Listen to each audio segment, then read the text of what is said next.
Okay, everybody, welcome back to the Review Diaries. I'm your host, Jackie Moore. Hey guys, I know it's been a couple of weeks since I've recorded an episode, but I don't know. I think I was getting a little bit burnt out on the Bridgerton content, and I think I just felt like I needed a little bit of a break. I think it's very important to listen to your body and your mind whenever it says that you need a break and stuff, and just chill. I am a very introverted person, and my own personal time is very important to me. So anytime I get to be able to literally just be with myself and do nothing, I try to take advantage of it as much as possible. Throughout the week, my days are just crazy, with my job. So really the podcast, I try to do it on the weekend. So it really just kind of leaves no time really for myself. And I just maybe felt like I needed just a little bit of time. And then I said I was only going to do a week, and then it turned into 2, which is totally fine. I don't have a super large audience listening to me or demanding that I post episodes weekly and stuff. So it's literally completely fine. This is just something that I do out of love and hobby. So I just need to not put that much pressure on myself when I'm literally just starting this and doing this for fun. I hope that you like my new setup, that I tried to kind of make my background a little bit more appealing. You can see some of my books in the background. If there's any books that you see that you may want a recap on in the future, you can probably see all of the Throne of Glass series on there, and then my Up House Lego set that I built think last weekend or something, probably the one before that, but it's just sitting up there next to my window. So today we are finally recapping the last part of season 3 of Bridgerton. I know it took me a while, and I wanted to finish it, and I just got burnt out, so I'm so sorry.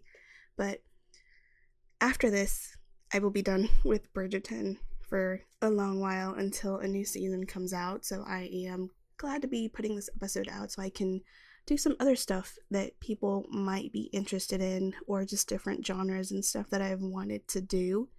I've been very Bridgerton heavy for the past month and a half or so, and I think it's time for a change of pace on this podcast. So I have a lot of ideas and a lot of things that I am looking forward to doing, so just stay tuned for that. And if you have listened to all of my Bridgerton episodes, thank you very much. Or if you've listened to any of my other stuff, thank you also. I'm very grateful. I put a lot of time and work into these, even though it might not seem like it, but I do.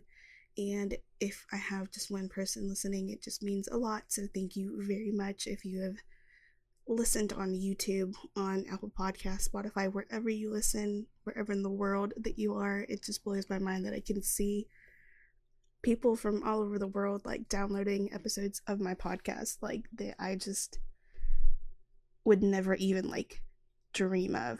So it's just a little bit crazy, and it just makes me very excited and giddy and happy that there are people that are listening to this, and it's not just me putting it out for the masses with getting no feedback basically on anything. Thank you so much for being here. I'm going to try to keep this episode short if I can, because it is literally 95 degrees here. I'm sweating. I don't know if you can tell, but I am. And if I didn't have this on, this makeup would be completely melting off my face. It is 95 degrees in here, or outside, and it's hot. So trying to minimize noise as much as possible without me completely dying if I can. So yes, let's just jump back into it.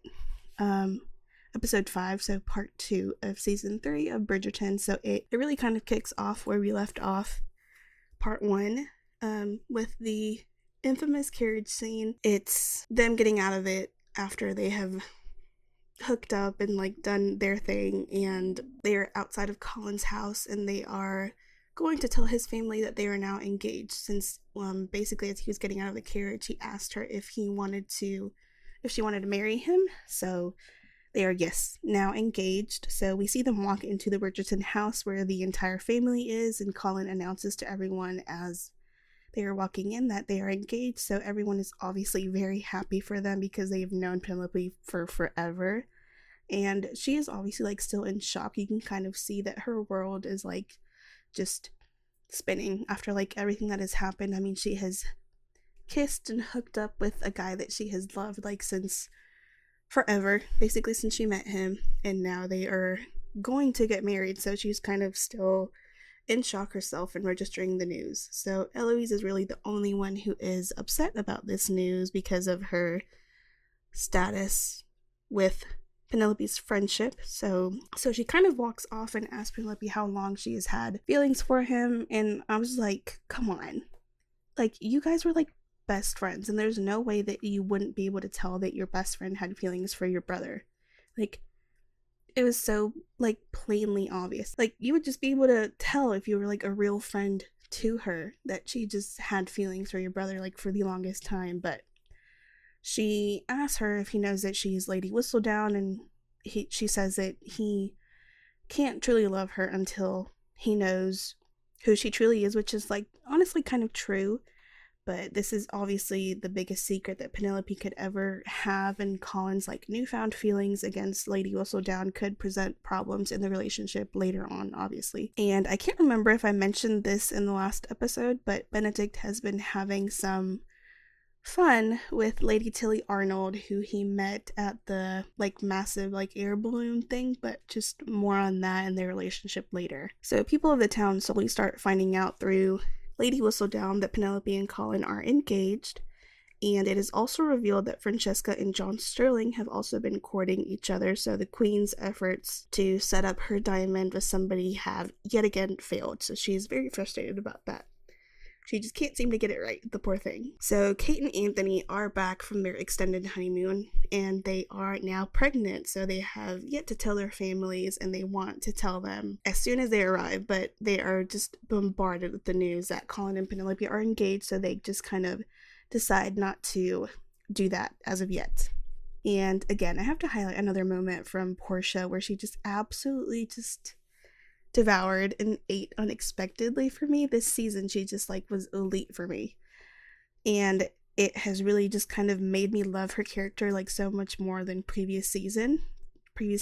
But Penelope goes to her house to talk about her mother, and her mother is of course shocked that she is engaged and upset that she didn't tell her, and she has certain feelings about the Bridgertons and how they treated them, which I was like, kind of deservedly so. I mean, the entire scheme that they try to pull with Marina and Colin, so obviously they would feel some type of way against the Featheringtons about being deceived by them, but she tells Penelope that she has been out for all hours of the night unchaperoned, and that she has to find out from Lady Whistledown that she is engaged to someone from the Bridgerton family, and she asks if he has even told her that he loves her, which he hasn't.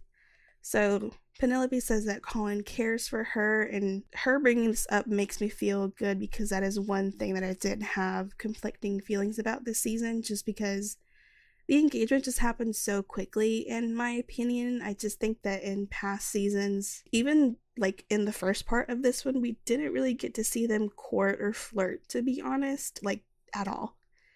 And having an engagement like so shortly after they hooked up gave me a little bit of whiplash, like, to be honest. And I knew that he was trying to do the right thing by her since they were intimate, and he discovered his like buried or unknown feelings until then that he had for her. But at the same time, I was like, I feel like the most fun part of Bridgerton, at least in the past, was the courting and the flirtationship that couples would develop, and just like the banter and like the lead up to them actually getting together. I feel like we got to see a lot of their friendship, which is like completely fine, but it immediately just transitioned into romance, and it was just very quick for me. We didn't get to really see them like kind of explore that a little bit more, and I don't know. But anyways, as Portia and Penelope are talking, Colin barges into the room, and I will give this to him. He does stick up for Penelope, which is very reminiscent of the Colin that I loved in the first two seasons. that was just sorely lacking in the first part of this season. So it's a night and day difference for me, to be honest, because the Colin in the first part just like triggered my fight or flight 100%. So Colin takes Penelope to the house that they are going to live in once they are married. So he confesses to her in this moment that he loves her, which I thought was a sweet moment. So they are alone in this house and they don't have servants yet, and they kind of start touching each other and making out a little bit, and there's this like chaise lounge couch in the room, and he undresses her, so they slowly like start just revealing their bodies to one another, and then they just kind of like stare at each other because this is the first time they're going to actually be intimate, like for real this time, not just like a random like hookup. So this scene itself and like everything leading up to them having sex for the first time, I thought was very well done. Was very well done.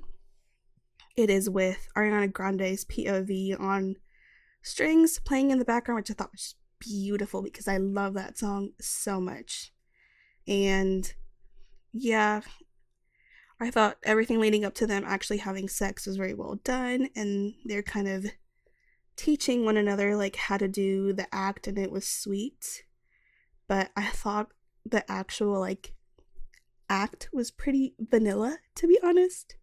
Like, please give a plus size woman a mind-blowing like sex scene, please, for once. I don't know, it was just like basic missionary vanilla, and it didn't really even seem to be that they like really enjoyed it like that much, in my opinion. I don't know, I wanted a little bit more spice, and it just didn't happen, which was a little bit disappointing. And my absolute favorite people and just couple in this entire universe, like to date, Francesca and John, have gone public with their courtship. So they are just everything to me, and I love them so much. And anytime they're just on my screen, I'm just cheesing, and I love them. They're just so sweet and pure and beautiful, and I need them to have beautiful mixed babies. Please and thank you. Queen Charlotte is still on her mission to uncover Lady Whistledown, so she has kind of taken it upon herself to create a plan that whoever brings concrete evidence or clues as to who Lady Whistledown is will be rewarded £5,000. So at Penelope and Colin's engagement party, everyone is talking about Whistledown and revealing her identity and kind of like who they might think is her. So Cressida is at this party. I don't know why she's at this party, but she is. And she is basically being married off to this much older man, but she kind of takes it upon herself to reveal to everyone at the party that she is Lady Whistledown for some godforsaken reason, because she only wants the money to be like set up for life if she like is able to prove to the queen. So it kind of made no sense, but at the same time it did. Like, why she would do this, like, I know that she wants the money, but like so many other like things could present, like so many other consequences could present themselves to her by doing this, but she did it anyway. Because, I mean, it would only like ruin her reputation, but I guess she only wanted the money to be able to get out of the town and just start again, I guess. But Queen Charlotte would be after her ass. Like, literally, she would be. So after this, Violet and Lady Danbury's brother, Lord Anderson, also continue their little flirtation, which I'm just all here for. I need her to have her moment and just another chance at romance, because that man is fine. I know I already said it, but he is just beautiful, and I just need them to have like a moment, and even if it's like just a tiny little like hookup romance, because she's just doesn't want to like fully marry again, but if it's just like a situationship, like, yes girl, please do it. Like like, please let her have it. Please. But while at the Bridgerton house, Francesca and John are trying to announce to the family that they are engaged, and it's just such a cute scene because they are once again on one side of the room like by themselves, and the Bridgertons are just being their normal loud selves on the other side. So Francesca is trying to get John to announce that they are engaged, and he's like, they're not gonna hear me, like, watch. And he's like, I have the plague and you're all going to die. No reaction from them. So she takes it upon herself to stand up and announce to them that they're engaged. So everyone is obviously very happy for them, which I loved. And after this, Eloise brings up a good point to Penelope that Cressida saying that she is Lady Whistledown has given her kind of an out, and that she should stop while she can. But I also like this plot point for Penelope's character where she says that Whistledown is like her name, and that she refuses to let someone like Cressida take it from her, and that being Whistledown has given her a voice that she has never had before, and it's honestly just an opportunity to make something of herself as a woman without even being married. So of course the thought of giving that up is just crazy, because being Whistledown gives her a purpose that she didn't have before. So Cressida goes to Queen Charlotte and asks for the reward, and she says that she will give her the money when she gives her the latest issue to prove that she is Lady Whistledown. So Queen Charlotte is just not buying any of her bullshit, and I just lived for it. Francesca and John want to get married soon because they know that the Queen is not happy with their engagement because of her offers to pair Francesca off with somebody else, but they want Violet to speak to the Queen to get her blessing. And another moment after this that I loved from Penelope was when she is talking to her mother, where her mother basically says that soon she will have to fulfill her role as a wife and help her husband with his dreams. Penelope's like, well, what about my dreams? And her mother responds by saying that women don't have dreams, that they have husbands. So she basically kind of married their father out of security, not love, and that he couldn't even provide security for them in the end. And that is ultimately what she wants for her daughters, to just be in a secure relationship, which is smart. But it also just made me sad for her, since she was never really able to have a really loving relationship where she could build something genuine with her husband. Benedict and Tilly are still seeing each other casually. Really all we see them do like throughout the season is have sex with one another. So it's really kind of a friends with benefits situation. And in another scene, he is drinking with Colin, John, and Mr. Mondridge, and he reveals as if he is kind of floating, like his life doesn't really have any direction at the moment. So I think we got to see more of him this season, and he was kind of being set up to be the lead for next season, although it could be Eloise or Francesca. But I feel like just with how they ended this season, he was kind of being built up or set up for it. So we will have to see whenever they decide to release the next season, whether it's in a year, 2. God, I hope it's not 2 for like 8 episodes, because that would be just torture. And so after everyone is at church, Penelope and Colin have a sweet moment where she confesses to him that she has loved him for a very long time, and then he has some redemption for me, because he is like emotional and apologizes to her for not seeing her sooner, which kind of echoes my thoughts on the last episode where I felt like he only saw her until now, when he had basically always just missed her. So Benedict is having dinner at Tilly Arnold's, and we meet her friend Paul, and there's some flirty insinuation on Paul's part to Benedict. And Benedict goes back inside and sees Tilly and him kissing, and then he asks if he wants to join them upstairs. Just the scandal of it, polyamory in the 1800s, I was like, but I loved it, to be honest. Although I didn't need to see that much of it, like, throughout the season. Like, maybe 1 or 2 scenes, but it was a lot.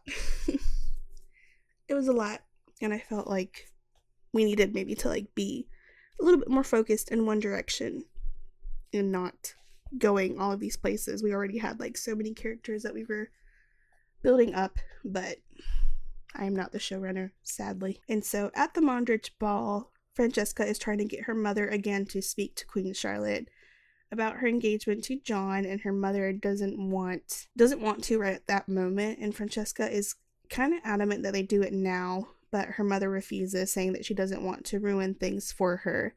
So Francesca questions whether or not her mother even really supports her and John getting married.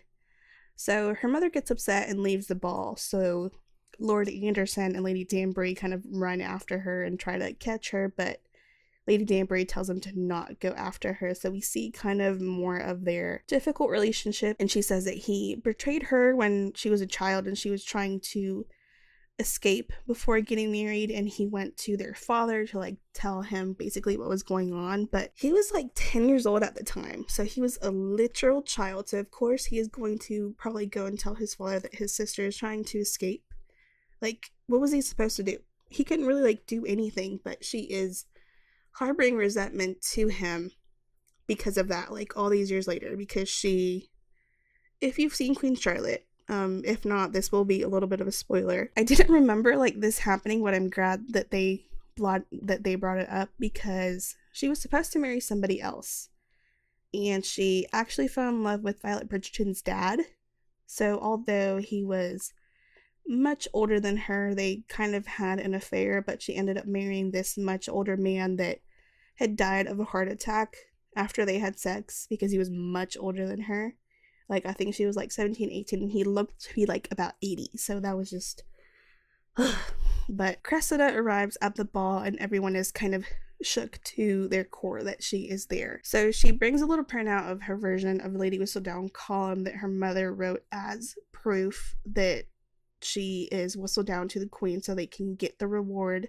But it's not the full column, it's just like a little teaser of like what's to come. So Queen Charlotte says that she's going to wait for the full issue before they will discuss her reward. And so Penelope and Eloise kind of run off to discuss Cressida, and Colin runs after them. So Eloise finally has like a moment of realization that she never should have befriended Cressida in the first place. Not like we all didn't know that anyway, but Penelope says that she is going to write again just to prevent Cressida from basically blowing up everything and ruining it. And she says that she has done plenty of damage, but now that she wants to return the column into something good and use the voice that Whistledown gave her to do good for people. And as she is riding off to the printers, Colin actually runs after her all the way over there because he thought that she might need protecting, but he sees her handing off the column to the printer.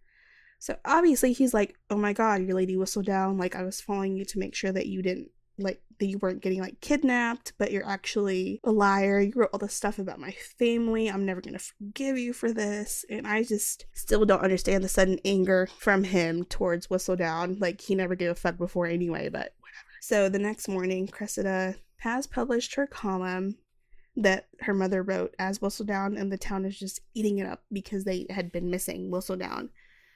So the mom just slayed the house down, to be honest. And the first house that she talks about is the Bridgertons, basically saying that all of them had rushed engagements to marriage, and that they lead by lust instead of love, and that the reason why there are so many Bridgerton children is because some of them are illegitimate, and at the same time, the real Lady Whistledown, written by Penelope, is delivered, and she basically calls Cressida a liar, and she's like, nope, she's not me. Like, this is the real Lady Whistledown. Obviously not mentioning Penelope's name, but calling Cressida a liar. So Cressida's dad is like, your aunt is coming to get you, and you are trapped in this room until she comes to get you because I'm sending you off.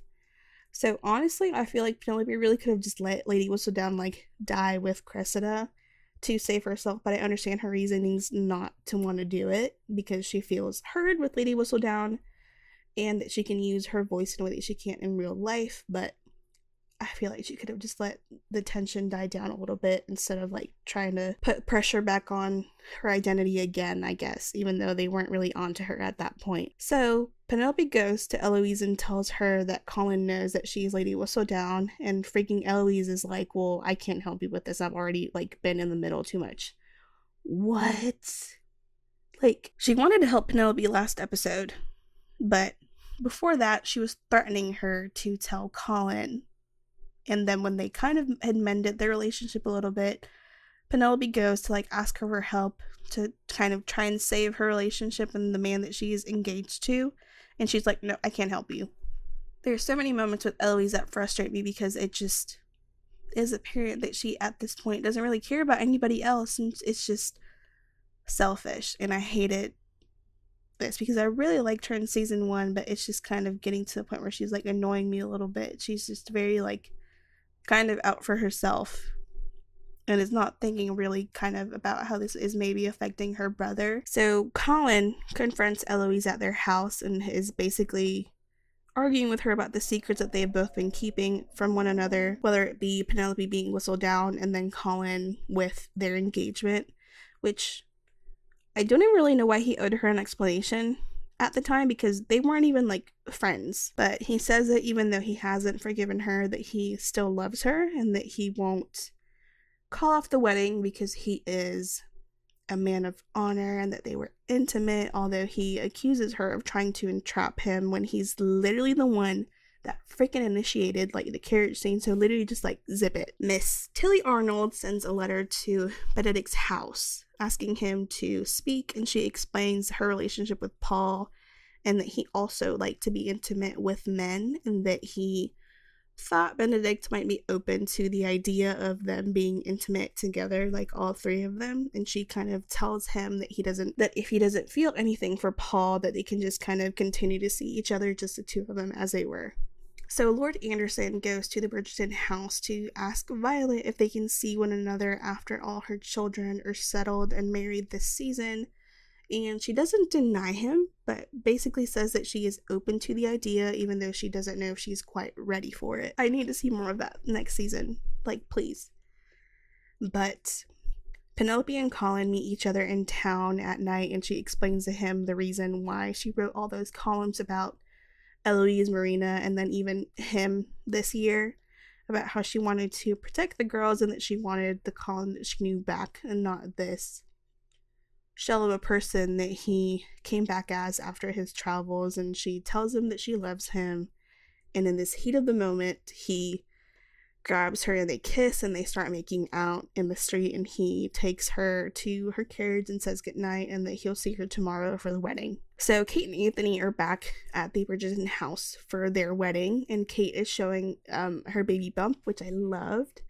And they're asking Colin what's going on with him and Penelope, and I love that they kind of have their little moment of wisdom to share, just like marital wisdom with him, like Daphne did last season with Anthony. It's finally time for Penelope and Colin's wedding, and Penelope just looks absolutely stunning. She has a full 2024 beat, God bless her. She has a full lash, of course, so she took a note out of Francesca's makeup textbook of the 1800s, of course. Queen Charlotte has a line of people revealing tips on who Lady Whistledown is in pursuit of the reward that she is offered, but of course none of them are sticking, and she suddenly draws upon the conclusion of who Lady Whistledown is. Like, it just dawns on her immediately. So at Penelope and Colin's wedding, the entire town is there. Everyone looks beautiful. The Bridgertons are wearing their signature blue tones. Penelope's dress is beautiful. It's this like silk material. It's like a light pink, almost pearl champagne color, and she just looks stunning. Her mother gives her away, which I thought was a really sweet moment. So things are obviously not 100% mended between Colin and Penelope, but they have made a commitment to one another, which they are following through with. And I think their wedding scene was definitely my favorite of the two that we have been able to see fully, not counting Anthony's train wreck of a almost wedding with Edwina last season. And then after that, it is their like wedding breakfast reception. So Prudence offers Penelope a compliment for like the first time ever that we have seen, saying that she looks beautiful, and I love that moment between the girls, because we don't really get to see like moments of actual like true sisterhood between the girls, and they kind of show their love and affection in different ways. So it's nice to see these like soft and sweet moments with them. So everyone kind of starts dancing at this reception, like breakfast, and Queen Charlotte barges in, and everyone is just shook that she is there. And she says that anyone who is not a Bridgerton must leave the room, and our icon, Lady Danbury, does not leave the room. She just stays in there, even though she's not related to them in any way. Penelope tries to leave, and Colin is like, nope, you're a Bridgerton now. So Queen Charlotte says that whoever has been keeping a secret from her must confess it now. Francesca and John have been keeping a secret. have been keeping their engagement a secret thus far, and she thinks that she is talking about them. So Sweet Girl steps forward and confesses that she loves him and plans to marry him with their blessing. And the queen is like, girl, we been knew that you guys were engaged. Like, you do not need my blessing. She's like, I'm talking about Lady Whistledown, and I know that she's in this room.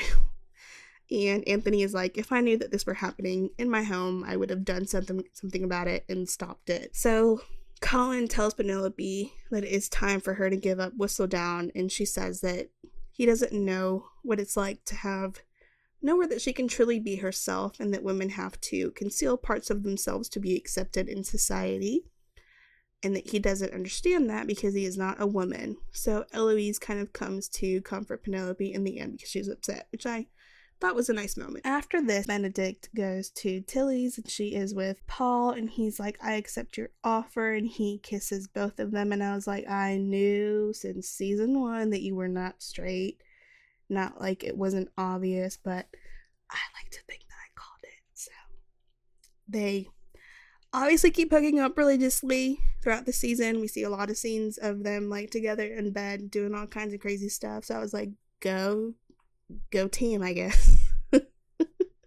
Cressida is still trying to find Lady Whistledown, and at the printer she's like, I'm here for my payment, and the guy is like, nope, but I know someone who worked at the printers that she currently prints her column, and they said that she was a redhead.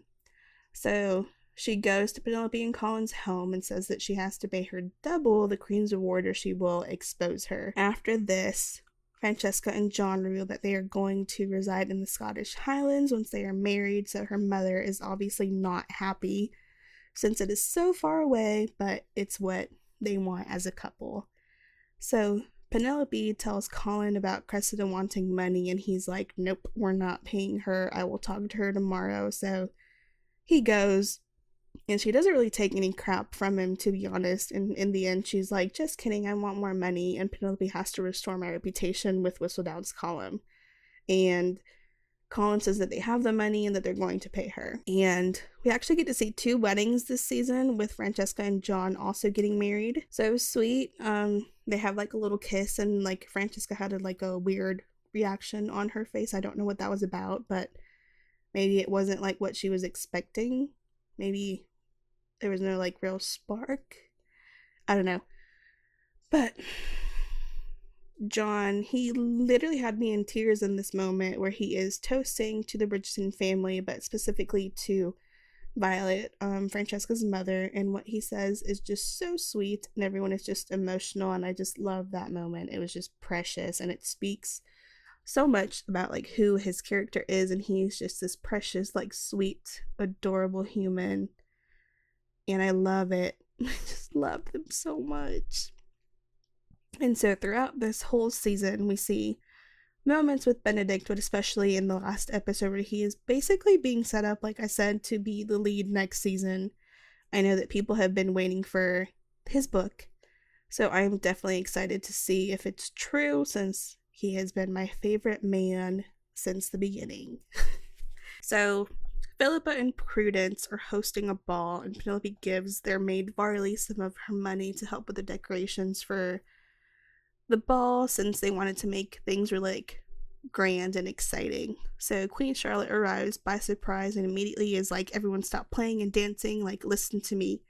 So she says that she got a letter from Lady Whistledown and that she wants to address everyone and plead her case before Queen Charlotte passes on her judgment to her. And at this moment, it is revealed to everyone that it is Penelope. So she stands in front of everyone. And I really did love this moment for her, because we do see a lot of growth with her, from, standing in like back corners at balls by herself to addressing the entire town at a ball.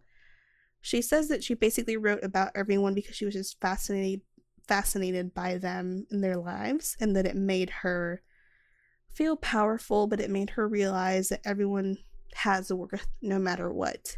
And she says that if the Queen allows her to continue, that she will change her column and use it for good. The Queen says that she will be watching to see if she remains as humble as she appears to be, so everyone kind of starts gossiping as soon as Queen Charlotte leaves. And Sweet Philippa, this is like one of my favorite moments in the entire season.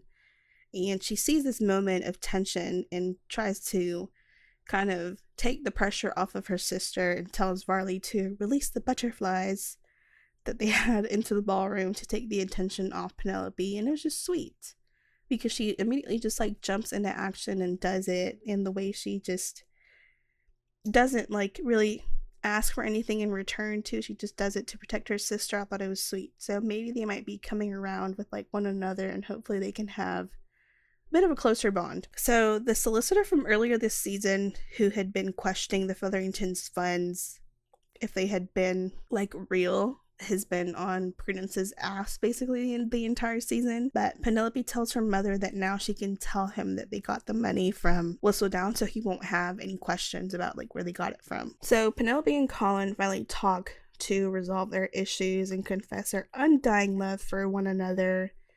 And Eloise asks Francesca if she can join her and John in Scotland. And this is the moment where we are introduced to John's cousin, Michaela Sterling, and Francesca is visibly shook at her, literally like lost for words and stuttering. And I know that this is the thing that people had the most strong opinions about. Now, I have not personally read the book, so I can't really comment on this, but I was unfortunately spoiled.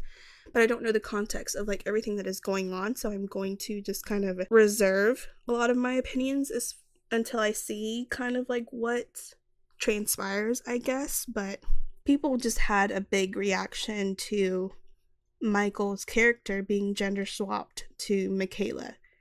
And with what I know of Francesca's like book, I've not read it. I will reiterate that again. I don't really see how a gender swap is an issue. If anything, I think it just adds another layer to what happens in the story. And it will be kind of an interesting direction to see if they're following the events of the book from what I know. So let me know what you think without spoilers. Obviously, please do not be those people that ruin it for others in the comments like me when I went on TikTok. I know that like I did it to myself, but just don't be that person, please, if you can.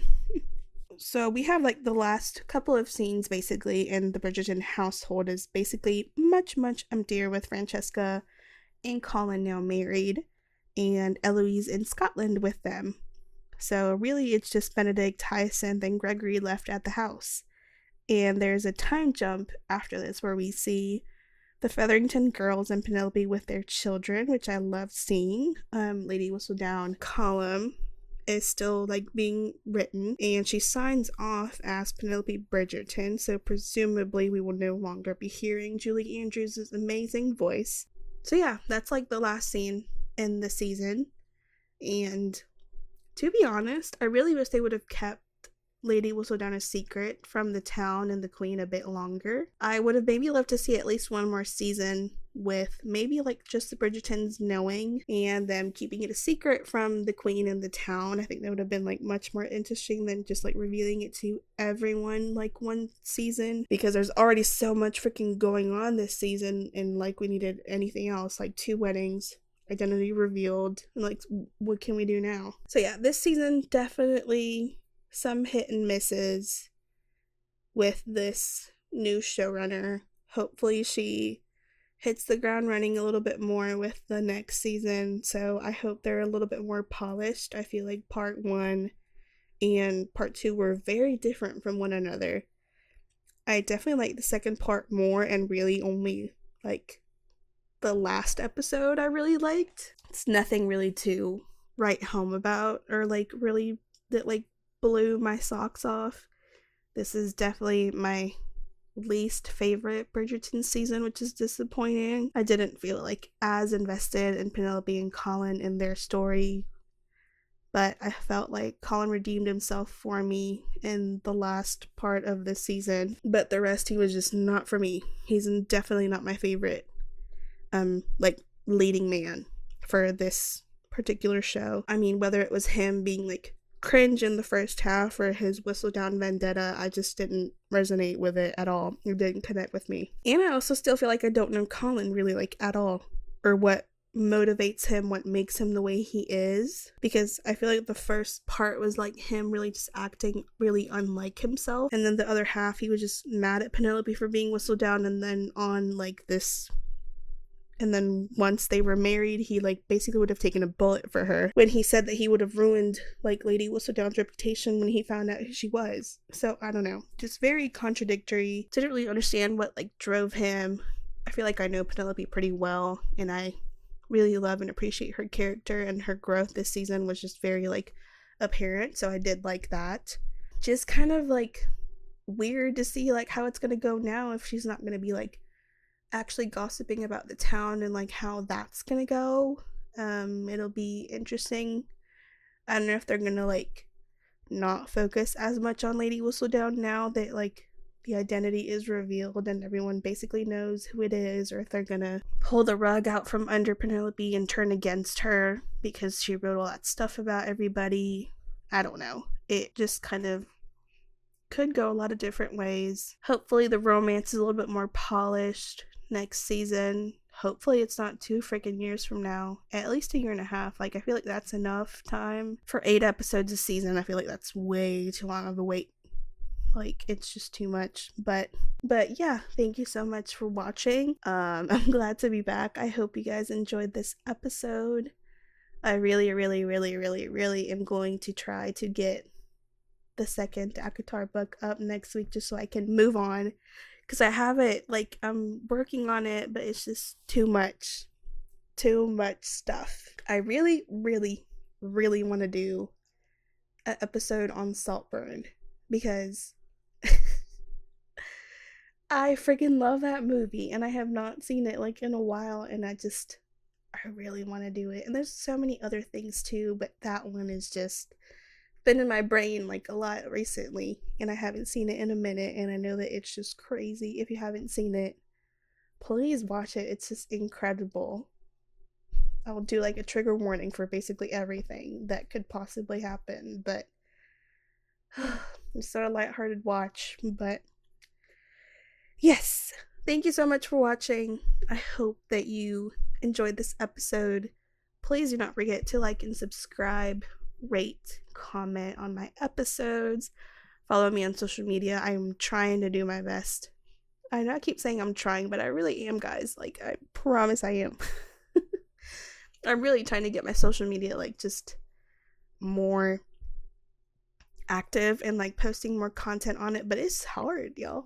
Like, having a full-time job and then doing this, it's just hard.